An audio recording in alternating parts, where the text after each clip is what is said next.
Okay, so this is the demonstration for how to lay in flat colors and eventually add in shading, but that will be a different demo. So we're going to start with flat colors and we're going to start by laying in what's known as an underpainting. Now, if you guys see, I have my drawing layer shown, but what I'm going to do to ensure that I don't screw up here is just lock that layer.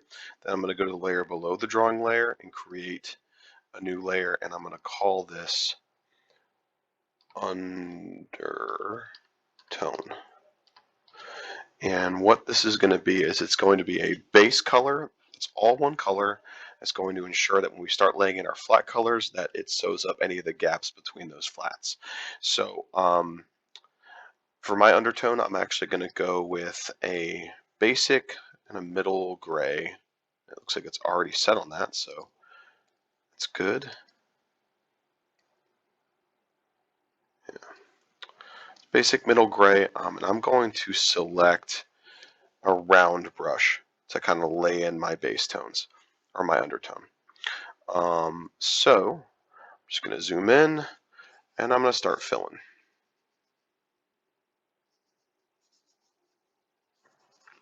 Now it's important that you work on the layer underneath the drawing layer, and you can actually go over your edges if you want, and then you can come back and shrink your brush size down and turn on the eraser function and kind of clean up your edges if you just want to get it all filled in nicely. All right, so what I'm going to do is I'm going to speed up this portion, and then I'll come back when it's time to put in our flat colors.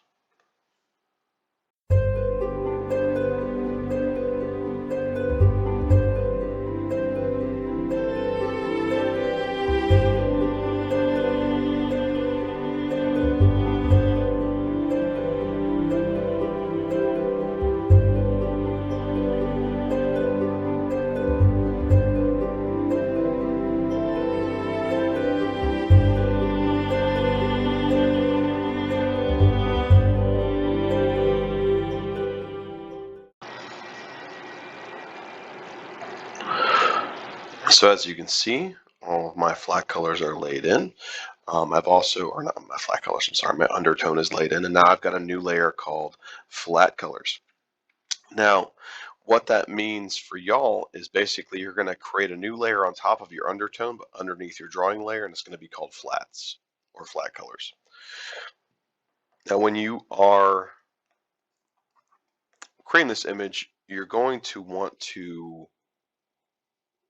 work from the base tone on out. So basically, I'm going to start with this character's skin and then work my way out. If you're smart about the way you lay in your colors, you basically can fix mistakes as you go and run over things. So that's going to make a little bit more sense here in a second.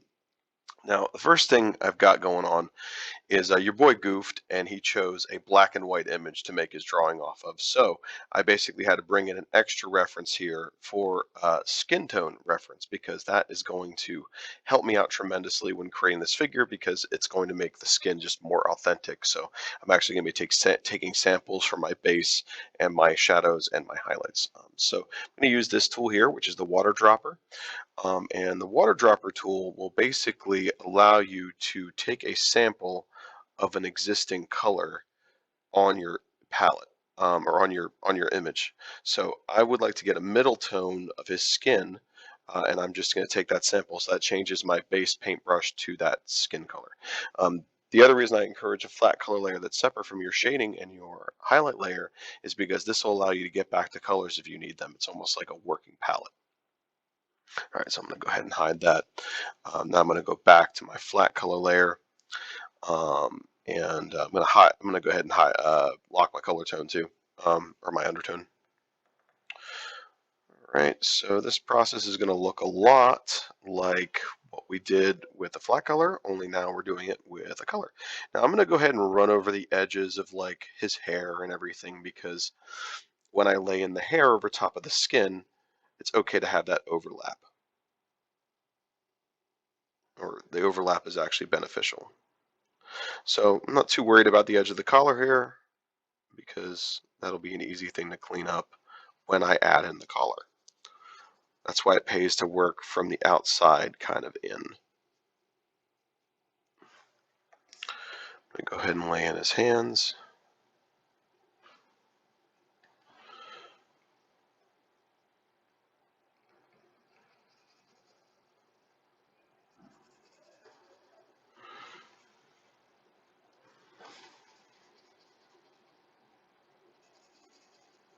And once again, I'm just going to take it over the edges of the clothing because I know I'm going to be putting clothing in over top, so the edges aren't super duper important within on the inside. Obviously, they're important on the outside here, but if I run over the edge, I know I'm going to be putting that cuff over top of it, so I can afford to be a little messier with the process there. So, looking at this, it looks like the next layer up would be his clothing and his pants because that would be what's underneath this coat that he's got. So I'm going to select a nice kind of golden color for that. So I'm going to lay in his undershirt here. Once again, I can go right over the edge because I know that I'm going to be coming back over that and make his sash a different color. So let's go with more of a deeper brown.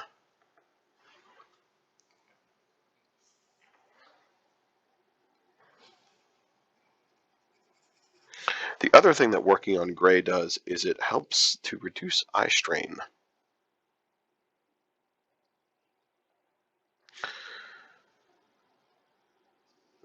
Okay, sticking with my what's over, what's under kind of technique, I'm actually going to move to behind the area with the cloak next.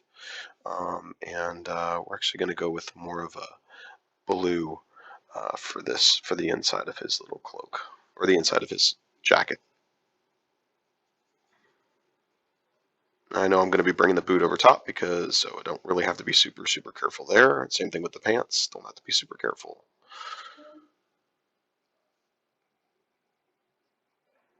All right. So next I'm going to go with the pants because they are the next level up. So we're going to make those like a burnt orange, I think. Yeah, like that. And once again, don't need to be super careful with the edge of the coat because I know the coat's going to come over top. You see, I'm just using this. Let's zoom in so you guys can see better. I'm using this to overlap. All right, so you get the idea. What I'm going to do is I'm just going to speed up this next bit so you guys can see how that process looks.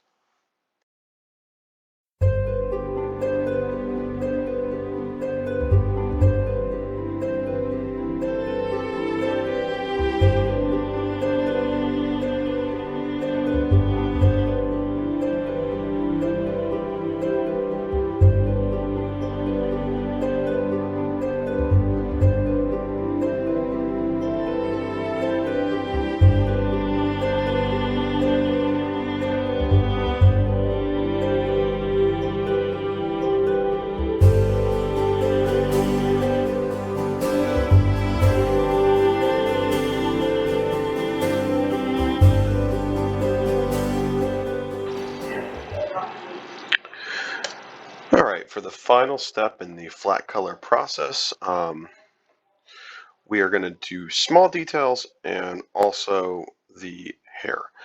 So as you can see, I've got a couple of rings on this feller.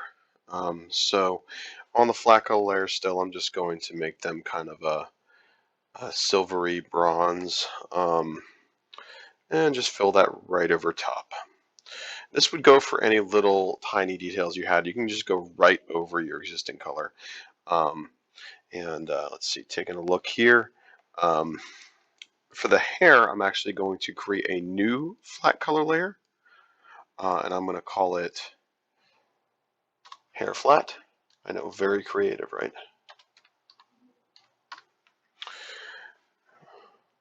Now for his hair, I'm wanting his hair to be black, but I'm actually going to go with a dark charcoal gray because I'm going to add both shadows and highlights to it. Now filling in the hair, I'm going to start with the top edge here because it's nice and roundy. Any kind of hard edges you have in the hair, you're going to want to lay those in first. And kind of go up to the edge of where the hairs start getting a little bit more wispy. And then you're going to thin down your brush, make it smaller. And then I'm going to start dragging lines from the body of the hair over the forehead. And this is going to create a nice uneven feathered edge because that's what hair does. It lays over the forehead. It's not just like a big solid thing.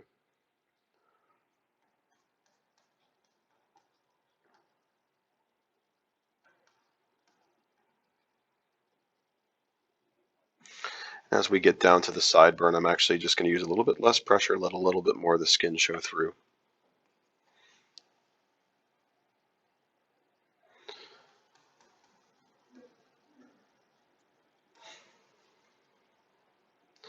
Zoom in and pull out some more wispy strands.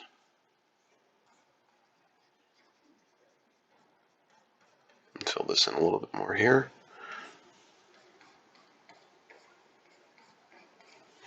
All right, let's zoom out, take a look. All right, we got a pretty naturalistic looking hairline there. Do the same thing over here.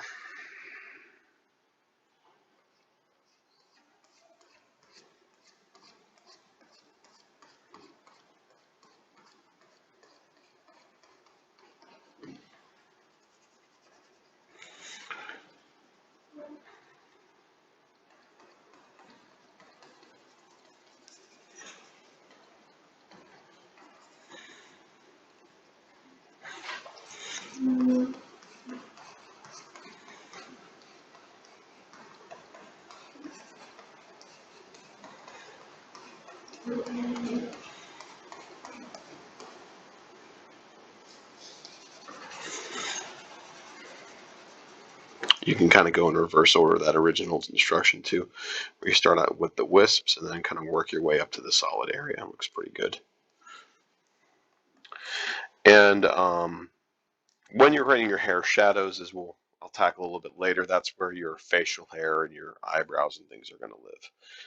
All right, so we've got a fully flat colored character now. So we'll pick this up later with the shading.